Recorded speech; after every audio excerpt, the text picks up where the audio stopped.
कहानी। नफरत से अपनापन तक मीना की उम्र 16 साल थी जब उसकी माँ का अचानक देहांत हो गया।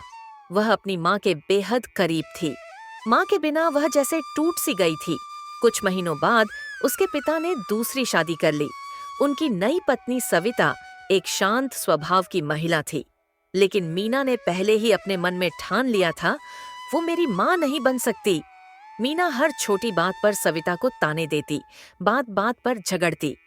सविता खाना बनाती तो मीना कहती, मेरी माँ ऐसा नहीं बनाती थी। वह जानबूझकर घर से दूर रहने लगी, अपने कमरे में बंद रहने लगी। सविता चुपचाप सब सहती रही। वह जानती थी कि मीना का गुस्सा उसकी माँ की कमी का दर्द है। एक दिन मीना को स्कूल में अचानक चक्कर आ गया।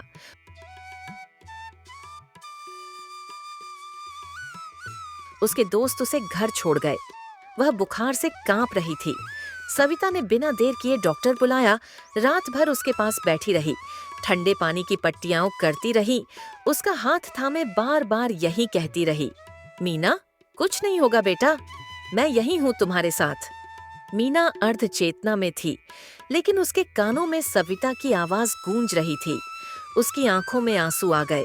पहली बार उसने महसूस किया कि कोई उसे फिर से माँ की तरह चाहने लगा है।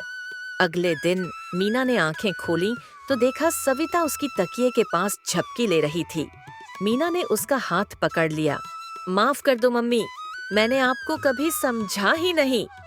सविता की आंखें नम हो गईं। मुझे तुम्हारी माँ बनने की जरूरत नहीं मीना, मैं बस तुम्हारा सहारा बनना चाहती हूँ। उस दिन मीना को एक नई माँ नहीं, एक सच्चा अपनापन मिला।